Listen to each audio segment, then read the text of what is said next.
Halo teman-temanku semuanya, apa kabar? Semoga sehat-sehat semua ya, amin. Teman-temanku, hari ini tanggal 2 Juli 2024 jam 19.20 menit pas ya. Saya membuat video ini, jadi reaksi Ketum PSSI Indonesia kalah tadi malam, saya setuju sekali bahwa timnas Indonesia nggak buruk, Indonesia punya potensi, Indonesia negara kuat, Indonesia negara besar, harus bangun, jangan tidur. Ya, harus bangun, jangan tidur. Indonesia memiliki kemampuan ya untuk menjadi pemain kelas dunia asal dikelola dengan baik dan benar. Ya, selama ini kita menyaksikan PSSI seperti hutan belantara, gua, ya, gelap gulita yang isinya nggak jelas. Hari ini di tangan yang tepat untuk membenahi itu semua, yaitu Erick Thohir. Ya, jangan sampai mundur lagi timnas Indonesia. Indonesia sudah berada di track yang tepat. Arahnya jelas, goalnya jelas, transparansinya jelas, ya, manajemennya juga jelas. Jadi ini adalah generasi Indonesia ya, salah satu timnas U16. Nah, tahun ini Indonesia akan menjadi banyak sekali tuan rumah, teman-teman. Ya, dalam waktu dekat akan jadi tuan rumah sepak bola wanita. Beberapa klub di dunia akan main di Indonesia untuk membangkitkan gairah sepak bola wanita, khususnya Indonesia ya. Itu yang pertama. Yang kedua, banyak sekali kualifikasi, salah satunya kualifikasi Piala Asia U17, U19, ya, U20 itu akan berlangsung sebentar lagi. Nah, ini waktunya Indonesia nanti balas dendam, mengalahkan Australia ya. Jadi Indonesia akan ketemu Australia, baik yang junior maupun yang senior nih nanti teman-teman. Akan ketemu Australia lagi. Makanya persiapkan ya timnas Indonesia sebaik-baiknya untuk membalaskan kekalahan di semifinal U16 ini ya. Dan juga kesombongan ya, selebrasi timnas Australia terhadap supporter Indonesia yang membuat Erick Thohir marah.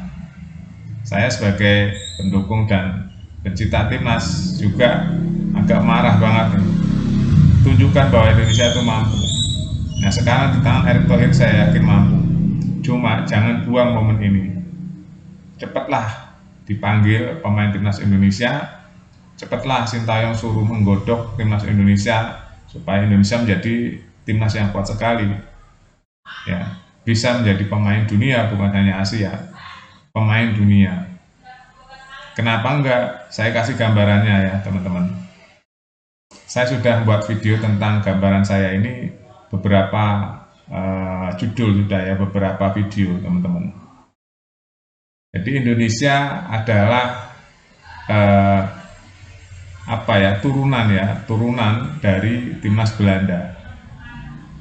Karena hari ini yang dipakai timnas Indonesia adalah kebanyakan dari keturunan Indonesia Belanda. Itu yang pertama. Kenapa saya ceritakan ini?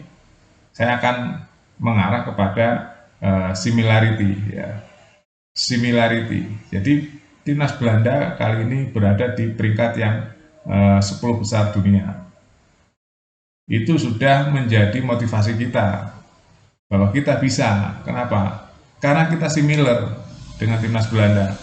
Walaupun yang main kita sekarang adalah pemain muda, justru itulah yang mendorong kita bahwa kita bisa lebih baik, ya, minimal di bawah 1 tingkat 2 tingkat timnas Belanda, sehingga Indonesia memiliki harapan besar, ya, memiliki keyakinan besar bahwa Indonesia bisa pecah angka 100 rankingnya dan mungkin bisa menjadi berapa puluh besar dunia, bukan ratusan, puluhan, ya, berarti kan berada di peringkat 100 pecah nih nanti insya Allah.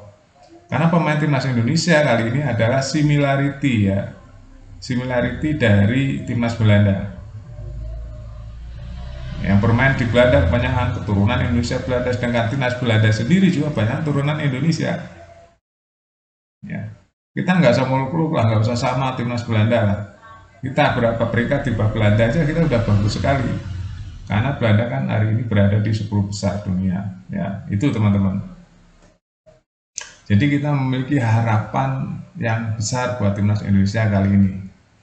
tinggal apa? Tinggal harus fokus, kasih pelatih kelas dunia, dan kita mengambil Sintayong sudah tepat. Kita sudah tepat ngambil Sintayong itu kelas dunia teman-teman. Ya. Jika dia dikasih materi yang bagus, dia banyak sekali triknya, banyak sekali strateginya. Ya. Terbukti semua terpecahkan karena oleh Sintayong mengalahkan Australia, mengalahkan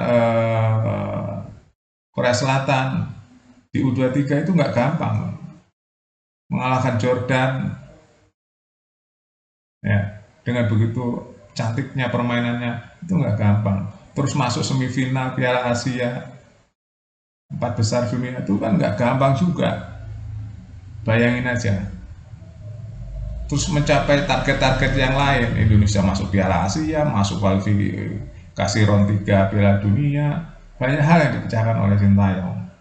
Indonesia bisa mengalahkan Vietnam 3 kali berturut-turut, itu satu prestasi yang bagus. Selama ini kan kita boro-boro ngalahin Vietnam teman-teman, baru mau main aja udah down duluan. Ya, jadi banyak hal yang kita harus apresiasi dan kita tingkatkan lagi. Ya, kita harus tingkatkan lagi, kita fokus, kita percaya diri. U16 kali ini memang nggak bisa mempertahankan gelar ya juara AFF, oke lah, karena permain 10 pemain ya. Jadi bermain dengan 10 pemain itu sulit. U16 yang dilawan Australia lagi, kecuali dilawan Timor Leste, Brunei, itu mungkin Indonesia masih bisa menang. Ini yang dilawan Australia, yang fisiknya, skillnya juga di atas rata-rata. Tapi Indonesia bisa, ya walaupun kalah 3-5, tapi bisa mencetak 2 gol di saat main 10 pemain. Waktu mencetak 1 gol kan 11 pemain, begitu 10 pemain bisa memasukkan 2 gol dengan situasi yang pincang. Ya itu prestasi teman-teman.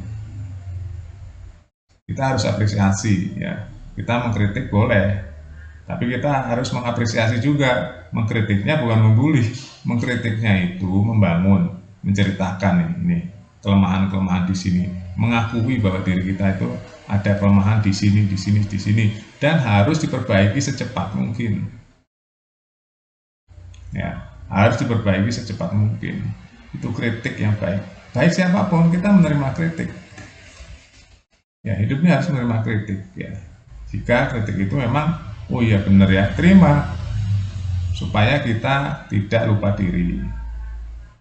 Ya, begitu dengan pemerintahan juga, kalau nggak benar ya kita kritik tapi yang membangun, memberikan gambaran solusinya begini loh, gitu. Jadi timnas Indonesia sudah berada di track yang tepat teman-teman, ya, di jalur yang tepat. Kita tinggal akselerasi lebih cepat, lebih baik, ya kan? Karena banyak sekali pertandingan tahun ini. Ya, kualifikasi Piala Asia U17,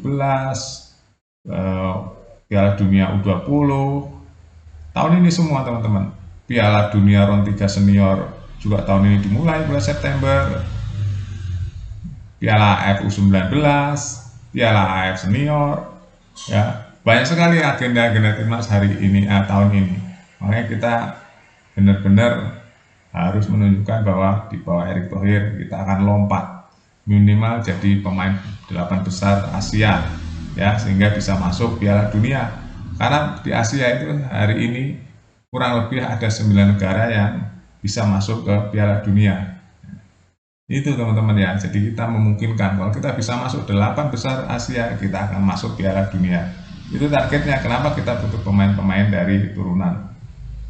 Oke, itu aja teman-teman, evaluasi atau reaksi terhadap timnas Indonesia hari ini. Kita harus maju terus, dukung terus timnas Indonesia. Semangat terus, sampai jumpa.